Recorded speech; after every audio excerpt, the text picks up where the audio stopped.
భాగవత వైభవం గురించి మనం మాట్లాడుకుంటున్నప్పుడు ఈ భాగవతంలోనే దశావతారాల ప్రస్తావన కూడా ఉంటుంది. దశావతారాలలో భగవంతుడు నేను అంతటా ఉంటాను, నేను అన్ని రూపాలలోనూ ఉంటాను అంటూ విభిన్న రూపాలు ధరించి, అంటే ప్రకృతిలో ప్రతి పదార్థంలో ఉంటాడు భగవంతుడు అని కేవలం చెప్పడం అని కాకుండా ఆ పదార్థంలో కనిపించడం. ఈరోజు మనం పరశురామ అవతారం గురించి మాట్లాడుకుందాం. ఈ అవతారంలో ఎన్నో చక్కని విషయాలను మనకి నేర్పిస్తున్నారు శ్రీ మహావిష్ణువు. అవేంటో తెలుసుకుందాం. జమదగ్ని మహర్షి యొక్క కుమారుడిగా ఈ పరశురాముడిగా శ్రీ మహావిష్ణువు అవతార స్వీకరణ చేస్తారు. అయితే పరశురాముడు అన్న వెంటనే తను కూడా ఒక మనిషి రూపంలోనే, అంటే శ్రీ మహావిష్ణువు విష్ణువుగా కాదు, మనం ఇదివరకు చెప్పుకున్నట్టుగా అంటే వరాహ రూపము లేకపోతే కూర్మావతారం అన్నట్టుగా కాదు, ఒక మనిషి రూపంలో జమదగ్ని మహర్షి కుమారుడిగా వచ్చారు.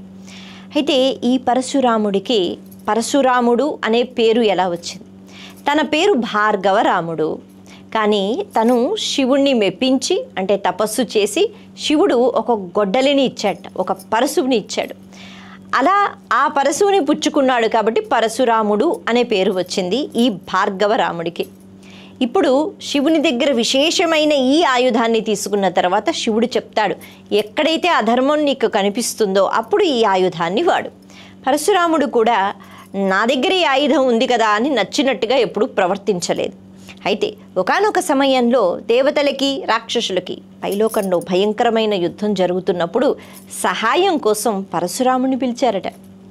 మరి అలా పరశురాముడు వెళ్ళి చక్కగా యుద్ధం చేసి ఆయన అంటే శివును ఆవహిస్తాడు అని చెప్తాడు. శివుడు కేవలం ఆయుధం ఇవ్వడు. శివుడు అంటాడు, నేను నీకు చక్కని అనుగ్రహాన్ని ఇస్తున్నాను, నీకు ఎప్పుడు అవసరమో నేను నీలో ప్రవేశిస్తాను. ఇంకా భగవంతుడే మనలో ఉంటే ఎంత శక్తి ఉంటుంది, అంచనా వేయగలుగుతామా? లేదు. కాబట్టి అలా శివుడే యుద్ధం చేస్తే ఎలా ఉంటుంది, కాబట్టి అలా సహాయం చేసి అప్పుడు మళ్ళీ ఆయన భూలోకానికి రావడం జరిగింది. కొంతకాలం తర్వాత ఈ పరశురాముడికి ఎందుకో కృష్ణ దర్శనం కూడా చేసుకోవాలని అనిపించిందట. అవును, కృష్ణుడిని కూడా నేను చూస్తే బాగుంటుంది కదా అని అనుకున్నాడు. అంటే శివుని యొక్క అనుగ్రహాన్ని పొందాడు, చక్కగా ఒక ఆయుధాన్ని కూడా పొందాడు, కానీ ఇప్పుడు శ్రీ మహావిష్ణువుని కూడా చూడాలనుకున్నాడు. అందుకని ఆయన ఏం చెయ్యాలి అని ఆలోచిస్తున్నట్ట. ఒక నదీ తీరం దగ్గర కూర్చుని ఆలోచిస్తున్నాడు. అక్కడ విచిత్రంగా 2 జింకలు మాట్లాడుకుంటున్నాయి, అది కూడా మానవుల భాషలో. మరి జింకలు ఏం మాట్లాడుకుంటున్నాయి అంటే, పరశురాముడు వచ్చాడు, అమ్మో ఆ గొడ్డలితో మనల్ని చంపేస్తాడా అని ఒక జింక, లేదు లేదు అలాంటి పని చెయ్యడు, అలా మూగజీవులపైన ఎప్పుడూ కూడా వేటాడటం అటువంటివి చెయ్యడు, ఇప్పుడు వేరే విషయం గురించి ఆలోచిస్తున్నాడు, కృష్ణ దర్శనం కావాలనుకుంటున్నాడు, కానీ ఇక్కడ ఇలా కూర్చుంటే కనిపిస్తాడా కృష్ణుడు? లేదు, అగస్త్య మహర్షి ఆశ్రమానికి వెళ్ళాలి, అక్కడ ఆయన కృష్ణ మంత్రం చెప్పాలి, అప్పుడు సాధన చేస్తే కదా కృష్ణుడు కనిపిస్తాడు అని జింకలు మాట్లాడుకుంటున్నాయట. అంటే విచిత్రం ఏమిటి, ఎందుకు ఇలా మాట్లాడుకుంటున్నాయి నాకు వినిపించేటట్టుగా అని ఆశ్చర్యంగా జింకల దగ్గరికి వెళ్ళి పరశురాముడు అడుగుతాడు, నా మనస్సులో ఉన్న భావన మీకెలా తెలుసు అంటే జింకలతో చెప్పుకోలేదు కదా. అయితే జింకలు అప్పుడు అంటే వేరే వాళ్ళు గంధర్వలోకానికి సంబంధించిన వాళ్ళు శాపం వల్ల అలా జింకలుగా మారాయి కాబట్టి వాళ్ళ జన్మ వృత్తాంతం గురించి వాళ్ళు చెప్పుకుంటూ, నాకు అన్నీ తెలుసు మీ గురించి, అయితే మీరు ఇలా సాధన చేస్తే కృష్ణుడు కనిపించడు, మీరు అగస్త్యుల వారి దగ్గరికి వెళ్తే ఇక్కడ దగ్గరలోనే ఉంది ఆశ్రమం అని ఈ జింకలు చెప్తే, అప్పుడు పరశురాముడు వెళ్ళి కృష్ణ మంత్రాన్ని పట్టుకుని చక్కగా జపిస్తే అప్పుడు శ్రీ మహావిష్ణువు కనిపించారు. కనిపించి ఇప్పుడు విష్ణువు కూడా అంటారు, నేను కూడా నిన్ను ఎప్పుడు ఆవహించి ఉంటాను అవసరమైతే. కాబట్టి ఇప్పుడు శివుడు ఆవహించి ఉన్నాడు, శ్రీ మహావిష్ణువు ఆవహించి ఉన్నారు. అలాగే శ్రీ మహావిష్ణువు కూడా ఒక ధనుస్సుని ఇస్తారు, దాన్ని విష్ణు చాపం అంటారు.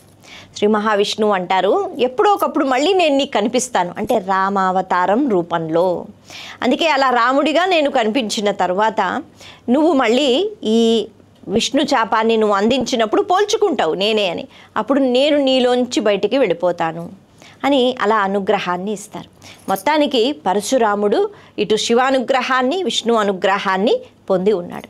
అయితే విచిత్రం ఏంటంటే, ఒకరోజు కార్తవీర్యార్జునుడు అనే ఒక మహారాజు జమదగ్ని ఆశ్రమానికి వచ్చి అక్కడ ఆతిథ్యాన్ని స్వీకరించిన తర్వాత అక్కడ ఉన్న కామధేనువును చూసి చాలా ఇష్టపడి తాను ఆ ధేనువుని తీసుకుని వెళ్తానని అడుగుతాడు. దానికి జమదగ్ని ఒప్పుకోరు, బలవంతంగా తీసుకుని వెళ్ళిపోతాడట. అలా తీసుకుని వెళ్ళిపోయిన తర్వాత కోపం వస్తుంది పరశురాముడికి. కాబట్టి ఆయన మళ్ళీ ఆ మహర్షి దగ్గరికి వెళ్ళి, మీరు ఇలా సహనంతో ఉంటే ఎలా అంటే, జమదగ్ని అంటారు, నేను నా తపశ్శక్తిని కోల్చుకోదలుచుకోలేదు కాబట్టి నేను శాంతంగానే ఉన్నాను. పరశురాముడు ఒప్పుకోడు.